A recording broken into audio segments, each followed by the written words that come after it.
Welcome back. It's a long, snowy weekend. I made my way to Pizza John's and found myself with some delicious cheesesteak subs as well as some pizza to go. I'll be enjoying that for something that's not Monday Night Football or a national championship game. We're getting down to the nitty-gritty here, Luke Jones. We have just 3 football games left. We'll get to all of that and the pomp and circumstance of old versus new and maybe some new blood in Atlanta when we get there 2 weeks from now. But meanwhile, the Ravens thing goes on, and Eric DeCosta becomes the new boss on Friday. And by Friday afternoon, Marty Mornhinweg is no longer on the beat, and Greg Roman's the offensive coordinator. And I don't know that we had a real chance to bid adieu to Marty Mornhinweg on the Friday afternoon news dump, right?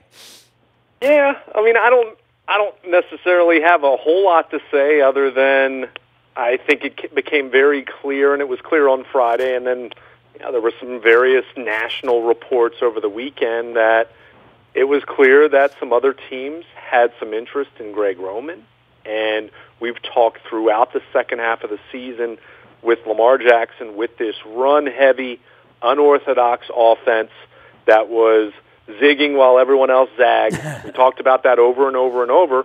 These run schemes are what Greg Roman ran in San Francisco with Colin Kaepernick, what they ran in Buffalo with Tyrod Taylor, and certainly had varying degrees of success as far as those teams, but the running game success that those teams had was pretty indisputable, and I think it came down to this. We don't know what kind of passer Lamar Jackson would have become with Marty Mornhinweg. We don't know what kind of passer he'll become with Greg Roman as his OC or anyone else that might work with him over the next 2 to 3 years. What we do know, what was indisputable, was how well he fit into the run game aspect of what the Ravens are doing and what they'll continue to do next year, albeit with the idea of having much more balance. They need more balance. I think they understand that. But remember when they never ran the ball? They went from 50 passes a game to 50 runs a game. It was crazy. Well, right? And that's why. And look, Marty Mornhinweg deserves his share of the credit for that as well. But I think we all know what was really driving the bus as far as the change from a schematic standpoint. It was Greg Roman, and to me, it came down to this. There's plenty of unknown with Lamar Jackson, the passer, and that will continue to be the case until he answers critics and until he works throughout this offseason, and then we see what he looks like in the spring, what he looks like in the preseason, and then ultimately what he looks like next fall when they kick off games that matter again. But that's unknown. What we do know is how well this running game worked, and I think it came down to the Ravens and John Harbaugh recognizing they could not afford to lose that element in Jackson's development, and whether they bring in another pass game coordinator, they bring in some kind of college mind, whether they just up James Urban, their quarterback's coach, up his responsibilities, however this plays out, I think it was very clear that they couldn't risk to be in a position where they lost Greg Roman and had Marty Mornhinweg compared to keeping Greg Roman and risking losing Marty Mornhinweg, which ultimately is what happened as he chose not to stay. And I think if you have those two scenarios playing out from that standpoint and completely throwing out other scenarios out the window, if it's one or the other, I think the Ravens made the right call here. Well, and let's discuss Harbaugh's assistants, right? Through the course of time,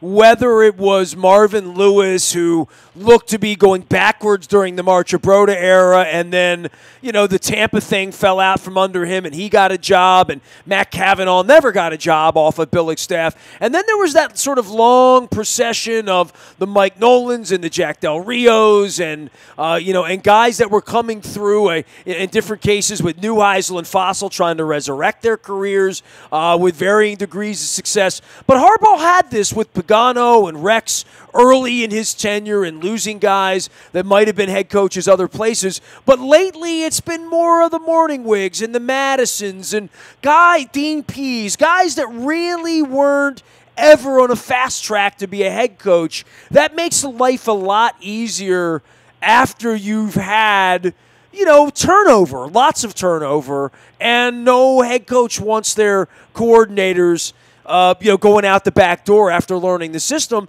and you don't get to keep them all, right? I mean, you pick the ones you want, and the other guys, I mean, Terrell Austin was around. There's a lot of guys around here that aren't around here. Jim Caldwell, right? We can go through the whole list of those guys, but you want to keep as much stability as you can keep, but you can't, to a large degree. Right, but that stability only works if it's guys that you really feel are doing a good job. And look, Marty Mornhinweg's his resume here in Baltimore wasn't very impressive. It just wasn't. I don't think this is a big loss for the Ravens, even if I'm not convinced that Greg Roman is going to turn Lamar Jackson into a Pro Bowl quarterback. And that's not expressing doubt about his coaching acumen or about Lamar Jackson's talent. It's not disputing that. It's just I don't know if that's going to work out to be perfect, but I've said this over and over, and this is why I didn't really understand why Marty Mornhinweg had such a long leash here. Joe Flacco's numbers plummeted from the point that Marty Mornhinweg came in to become his quarterback's coach.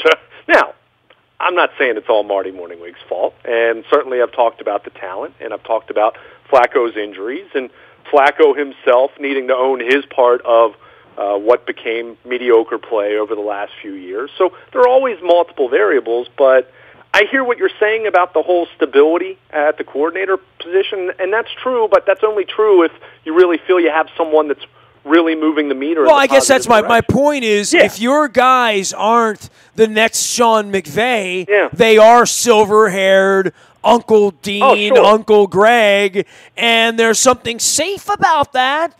But, safe is not necessarily where you need to be on the edge in the National Football League, right? Yeah. And then, no, I mean, if that's the point you're making, I mean, I completely agree. I mean, it's tough. I completely understand the trepidation of, so many people have talked about what the Ravens should do with Lamar Jackson, and so many people have made the argument that go out and find a college coach, someone that has fresh ideas and is innovative and very familiar with so many of the college concepts that are being run and so many different, we're seeing teams do this now. I mean, look at Cliff Kingsbury in Arizona. He wasn't even a winning coach at Texas Tech, but just look at some of the quarterbacks that he worked with and how attractive that looks. But, you run the risk of you either try to hire that guy to be your head coach, and then you don't know if they're going to handle the CEO portion of it that is very important, that John Harbaugh is very good at, or you hire that guy to be your offensive coordinator, and if it's the right hire, what happens? He's someone else's head coach next year or the year after that. So it's difficult. And we got a running backs coach in Cleveland that's now a head coach. I mean, you can sort of skip a level almost if you have the right, if you interview well, quite frankly, right? Andy Reid was never an offensive coordinator. He went from quarterbacks coach to a head coach. I mean, John Harbaugh never ran an offense or a defense and still takes grief, right? As he's about to get another $50 million, right? Yeah, but in this day and age, I mean, so much of it is just, it's tied to the quarterback. And we're really seeing that. I mean, yes, there have been a couple defensive hires. I mean, Vic Fangio certainly getting his opportunity. And he being a long-standing defensive coach, but for the most part, it's tied to the quarterback, and that's where, if you're John Harbaugh, it's unique because he's not directly tied to one side of the ball or the other, and we've talked about that. That's nothing new. That's been talked about for over a decade here. But in the case of what they're trying to do with Lamar Jackson, Greg Roman, very successful running games. If you look at his passing games in San Francisco and Buffalo, the volume of passing yardage wasn't there, but of his 5 full seasons as an OC at the NFL level, 3 of those years they had very favorable yards per passing attempt numbers. So the passing game specifically with Colin Kaepernick, but also his 1 year with Tyrod Taylor, very efficient when they did pass the ball. So that's good to see. Certainly they're going to have to go to work. There's no question about that. And, yeah, you run the risk. I mean, if Lamar Jackson breaks out next year and the Ravens have a really great offense, Greg Roman's young enough that teams will come calling probably. I mean, that's just the nature of the beast. But you can't hire with being scared that you're going to lose the guy a year or two from now, because you do that, well, then you're just kind of spinning your wheels. And frankly, you know what you have? you have Marty Mornhinweg the last 3 years, and again, their offensive issues haven't all been about Marty. I don't want to be unfair to the man. I like him personally. His press conferences were entertaining, if nothing else. But I think you just look at the body of work, and it's hard not to argue that the Ravens couldn't have done better there the last few years. And maybe part of it is Joe Flacco really seemed to like him a lot, and maybe that was kind of the undoing for both of them in the end. But the Ravens moving on, and we'll see what else they do. I think you can anticipate, at the very least, there's going to be some shuffling because Greg Roman was their tight ends coach. So there was a report over the weekend that Bobby Ingram could become their tight ends coach, and then they're going to have to hire a wide receivers coach or promote from within. So I could still see there being additions/changes. Thomas Hammock's been rumored for some collegiate jobs potentially, their running backs coach. So definitely, I don't expect this staff to be completely set just yet, but the first major domino has fallen with Greg Roman becoming the OC, and I can't really blame Marty Mornhinweg for not wanting to stay on. I think there was a notion that he could still be a big part of what they do with the passing game, but when you're demoted, and that's what this was, and John Harbaugh will bristle at that notion and say, well, not really, it's a demotion. I can understand Mornhinweg not wanting to take that. He is Luke Jones. He is Baltimore Luke at on Twitter and Luke at WNST.net. No more Owings Mills, although we're sort of on the beat and who's going to go where. We got all these other games and 2 championship games this weekend in New Orleans and in Kansas City as we watch the teams that were, quite frankly, better than the Ravens, and we'll get to all of that. And then there's the Super Bowl week. Luke and I are going to be down in Atlanta. All of it going to be brought to you by our friends at Strategic Factory, creating your masterpiece. And, of course, you need a marketing strategy. You need any sort of branded materials, marketing, promotional materials, hats, cups, shirts, mic flags, whatever it is, Strategic Factory's got you handled. They're right up in Owings Mills, and drink out of the cup. Also brought to you by our friends at Royal Farms, real fresh, real fast, and the tasty coffee that Justin Tucker is singing about so much. I'll have my Royal Farms Kona blend with me in Atlanta 2 weeks from now, as Luke and I will be going 12 hours a day back and forth for all the NFL action, and I'm just hoping it's not Tom Brady behind us. I don't, the Mahomes thing, all that's going on. But I remember a time in New Orleans when it was Joe Flacco, and I know there are doubters out there at this point, and this was the first weekend where the Joe Flacco sweepstakes begin, and where we find out where Eli Manning is in New York, and where Ben Roethlisberger is in Pittsburgh, and where the Jaguars are, and what the Dolphins are thinking, and all of these franchises, things start to move around. And, Luke, I know you and I were on, was it media night at 4:30 in the afternoon when the Kirk Cousins thing went down in Minnesota and Alex Smith and, all these deals start to happen Super Bowl week. We're not far out. Bisciotti's going to be having a press conference, but probably first order of duty amongst the fans is what happens to Joe and where are you with Suggs, Weddle, and Yanda. And I guess these are the things we're monitoring first before we get to free agency. It's just sort of where are you with these, cornerstone guys with the franchise right now. And clearly we know where they are with Flacco. But the interesting part will be whether he's a Redskin or a Jaguar or maybe a Denver Bronco, right? Yeah, and I think even more so than that is, will the Ravens be able to trade him? And I think it's a fair question. I don't think it's a slam dunk that yes, they will be able to trade him. I think there's definitely a chance, but you need a couple of those teams that you mentioned, or maybe there's some mystery team out there. I mean, you never really know, but there's going to have to be at least a couple, because if it's just one, well, that one team knows that the Ravens aren't keeping Joe Flacco, so they're not exactly going to be lining up to give them their second-round pick in that scenario. Flacco has an $18.5 million base salary in 2019. That's an $18.5 million cap number for whichever team that would acquire him. All the accelerated, prorated bonus money, that's absorbed by the Ravens either way, whether they trade him or cut him, just to be clear about that. And it's just a matter of what teams are interested in him at that rate. And we've talked a lot about how this quarterback draft class, beyond Haskins, So much talk about Murray, and but this clearly isn't a quarterbacks class like last year in the draft. So guys like Joe Flacco, potentially Nick Foles, throw out whoever else you want to throw out there, Ryan Tannehill, go down the list of guys that potentially could be available. You mentioned Eli Manning. Who knows what happens with Andy Dalton in Cincinnati? So they're all on the island of misfit quarterbacks. Yeah, and it's just a matter of, is there a team or two out there that view Joe Flacco more favorably than those quarterbacks, and to what price? So it's clear he's not going to be back. You'd love to be able to get something for him, but I don't think that's a guarantee. So it's going to be trade or release, and the Ravens are really in a position where, they could do a post-June 1st if it is a release, but then you don't have any of that cap money until June. But they're in a position where they can save roughly $10.5 million, and they're going to have $16 million dead money on their cap. So the good news is Lamar Jackson's about $2 million on their cap. So that's where you're able to absorb that.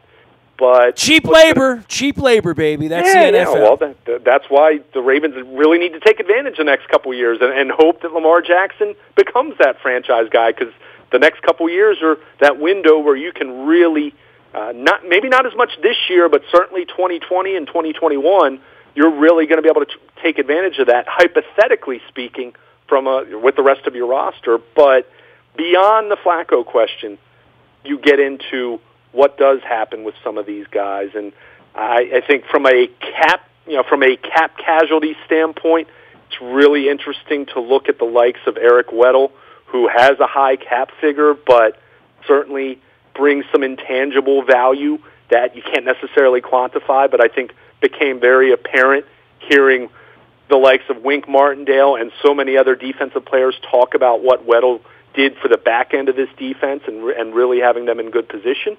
But look at the numbers. He didn't really make too many plays, and ultimately he's not a coach, he's a player.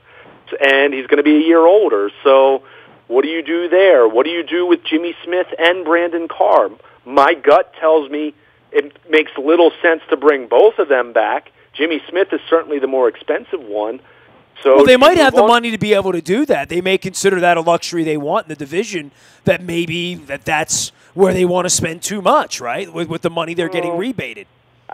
But you think they're going to spend it on wide receiver or something like that? I don't know if you ever get your money's worth with that kind of player. I don't know that. Well, I'm not sure. With Jimmy Smith playing 16 games, or which never happens, he's got a $15.85 million cap number in 2019. So I think you need to move on, or at least cut his salary, or try to renegotiate that, extend it a year or two if you want to really keep him.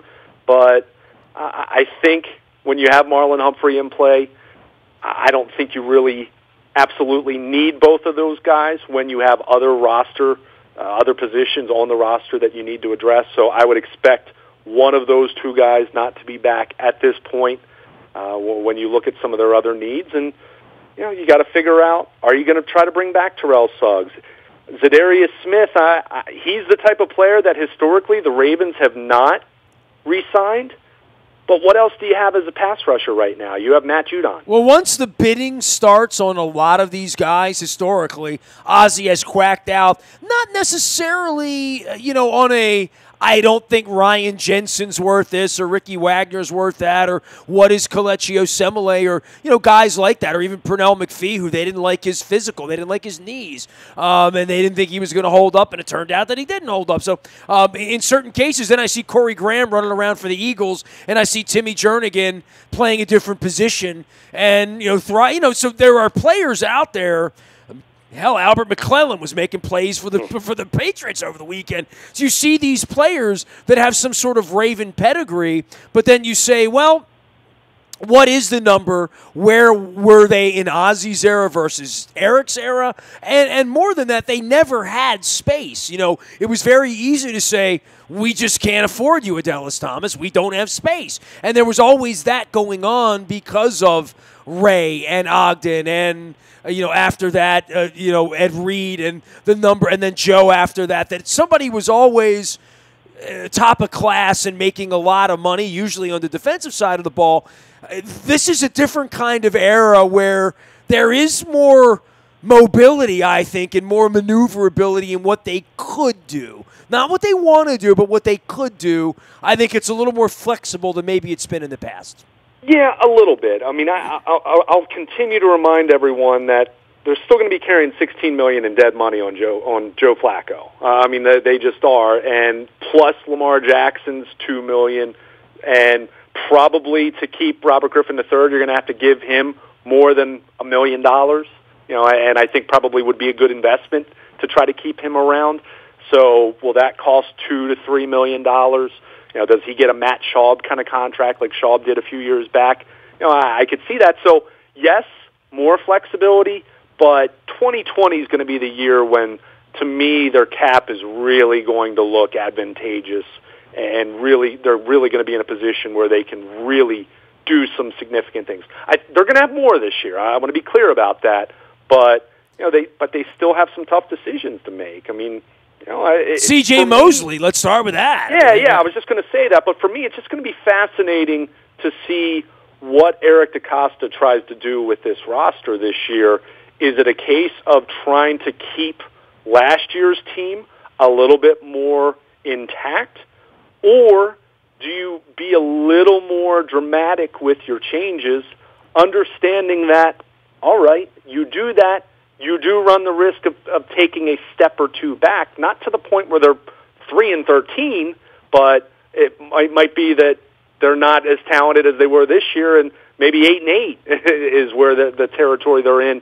But if you do that with the thought that then you can go all in 2020 in terms of being a real player on the free agent market, which is something they haven't done very often, let's face it, although you know, they've had a couple times here and there the last few years where they've been able to go out and sign a Tony Jefferson, which hasn't necessarily worked out considering the money they paid.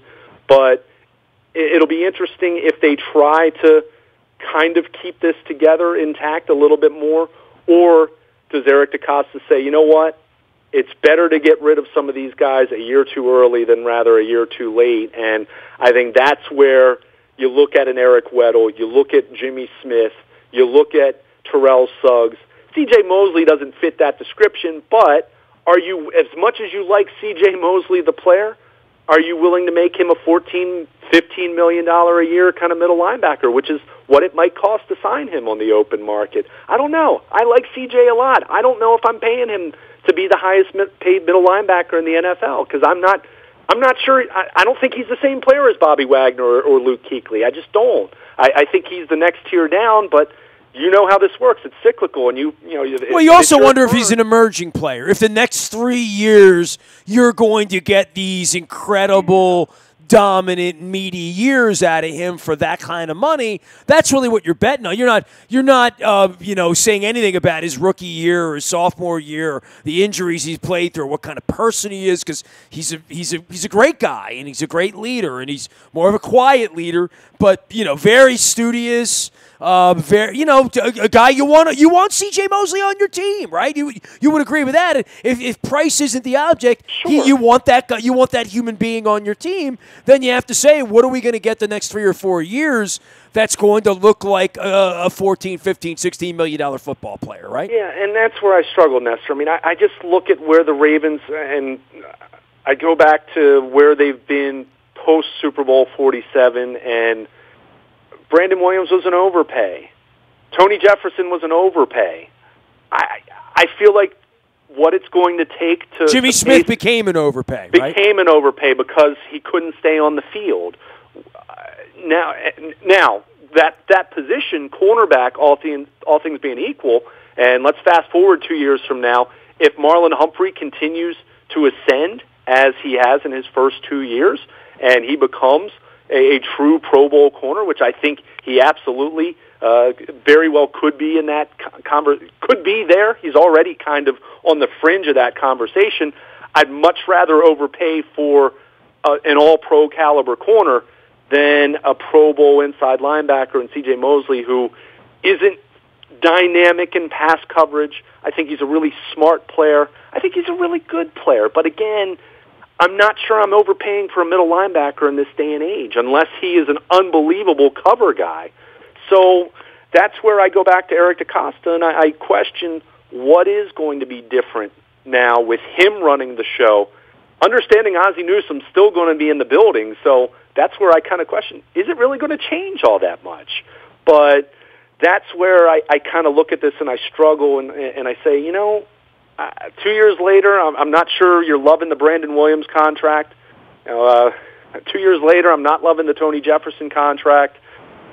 I don't know if I'm willing to just dive into that again with C.J. Mosley, which I think he's a really good player. I don't know if he's the guy that I'm making the highest paid inside linebacker in the NFL. So it's tough for me because to your point, I like C.J. Mosley a lot. I think he's a really good player. But I think the Ravens, as much as they've been selective with guys on the offensive side of the ball, and I think for the most part, those have worked out. In hindsight, they were right not to pay Torrey Smith. My issue wasn't their decision not to pay Torrey Smith; it was not replacing him. And you kind of go down the list of that. But they've been very disciplined in not overpaying some of their offensive players that they've let go.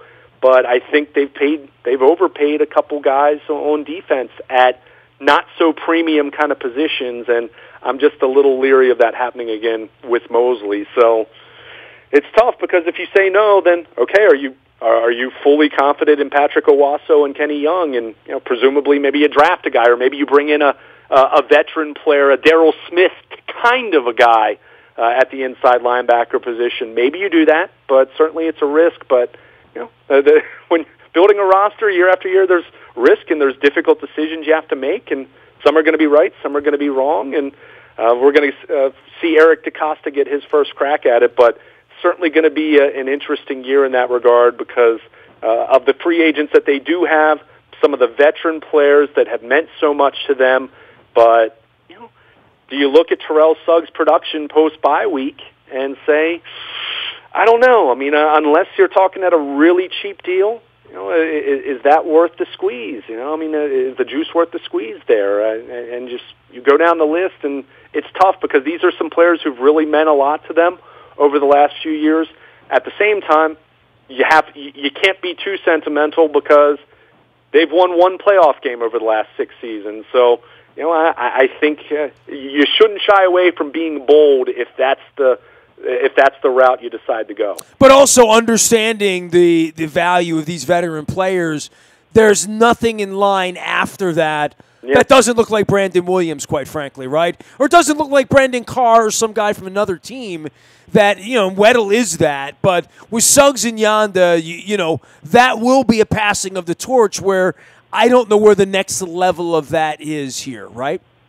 Yeah, I think Matthew Judon's really come on. I think that they have that, one of the outside linebacker positions firmly established, but they got nothing from Tyus Bowser and Tim Williams this year. And, do they draft, is their first-round pick? Do they look at an edge rusher? But, what about wide receiver? What about interior offensive linemen, which I think should be a priority, especially even if Marshall Yanda comes back. I think that should still be a priority, but especially if he decides that this is going to be it for him. Then guard/center becomes a very, very important position that they need to address. So they have a lot of needs, and that's where we talked all year about this awkward juxtaposition of the beginning of the Lamar Jackson era and the end of Joe Flacco, positioned next to all these guys that very well could have been on their very last run that they just completed here in Baltimore. So that's where it is strange. You think of new beginnings, but there are quite a few guys that you could point to and say they might not be Ravens in 2019, and some really important guys at that. So to your point, you've got to replace them. That's why, to me, Jimmy Smith becomes expendable if he's not agreeable to a pay cut or an extension that reduces his cap figure substantially, because $15.85 million, he's replaceable if you have a Marlon Humphrey behind him. Some of these positions, it's a little more problematic. I mean, you let Eric Weddle go because he has a $9.25 million cap figure, which is a high cap figure, but how much trust do you have in assuming you're keeping Tony Jefferson? And they drafted Deshaun Elliott last year. I mean, he flashed a little bit early in training camp, and then he got hurt. I don't know if he's an answer. So it's tough. And that's why Eric DeCosta is making the big bucks, and that's why Steve Bisciotti is handing the keys over to him to make these decisions. And by the way, I think that's why the next couple of months are as interesting as anything we've had around here in recent years. Not a quarterback controversy withstanding, because there is none, and there won't be, right? They never had that because they didn't spend the last 3 months of last year talking about drafting a quarterback. So, the world is their oyster on draft day, and they can retool this in a lot of different directions with money here and money there and draft picks and what they might fetch in return. They do have a lot of directions, more than maybe the usual roster where, all right, 75, 80% of what we're doing next year is already set. I don't know that that's the case here with this team. Yeah, I mean, I think there could be, and this is why I said DeCosta really has an interesting choice here to try to keep the heart of this 2018 team together, or to be a little bit more bold and say, I think we can really position ourselves exceptionally well for 2020 and 2021, which is the final 2 years before the fifth-year option for Lamar Jackson. To really put ourselves in position where we can have oodles of cap room and hopefully have some young players that are really entering their prime at that point.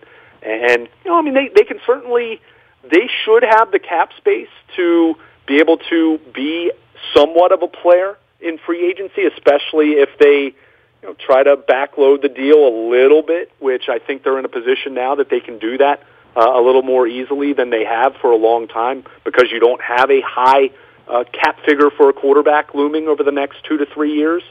But it's identifying those players. And for me, it's really identifying who you want to be as a football team. And we've talked about this so much post Super Bowl as far as how the Ravens tried to build. They still were so defense heavy in their early draft picks, and with some of the contracts that they did give out to the likes of, an Elvis Dumervil, a Brandon Williams, Tony Jefferson, Brandon Carr, compared to not giving out very many contracts after the Flacco contract offensively. So are you going to continue to try to really build on having a great defense, or do you take a look at the 4 remaining teams going in the conference championship weekend? The top 4 scoring offenses are, in no specific order, Kansas City, the Rams, New Orleans, and New England. I mean, we can keep talking about defense winning championships, but this year, and to be fair, this is the first time that's happened where the top 4 scoring offenses were the 4 teams in the conference championship. We heard about it all weekend, literally. I mean, after the games were over on Sunday, we say, what are we trying to do? Run the football when this is the way you win, right? Well, and that's part of it too. I mean, and again, Lamar Jackson's a very unique talent, but the overall prevailing point I'm trying to make is, are you going to continue to talk about defense being your DNA, or is at this the point now where you start to shift and you say, our goal is going to try to build the absolute best offense we can around Lamar Jackson. It's going to look a little bit different than your typical high-scoring offense in this league, and we hope he's going to still continue to develop as a passer, but the mobility that he brings, Greg Roman's running game, are we going to really try to be a team that's going to try to be a top 10 offense and not ignore the defense? I'm not saying that. I've never said that over the last 5 or 6 years, but are we going to make some decisions as an organization to really try to build a great offense? And, maybe the defense doesn't get every single resource pumped into it as it's felt like at times over the last 5 or 6 years. That's what I'll be really fascinated to see. And I don't have a great read for that because we haven't heard Eric DeCosta talk in that context when he's truly the one in charge. And again, it'll be interesting. I know they're close, but the fact that Ozzie Newsome is going to remain, it does make you a little more skeptical to wonder if there's going to be some dramatic shift in philosophy, or is it going to be much more subtle, much more on the edges? He is Luke Jones. He is Luke at WNST.net. I'm out in the buyatoyota.com audio vault 24 hours a day, all week long, getting you ready for championship game weekend. We're going to be in Atlanta in 2 weeks, doing all things Super Bowl 53. All of our WNST coverage brought to you by our friends at Curio Spa, Wellness, Cannabis, Education. My man Brian was on last week.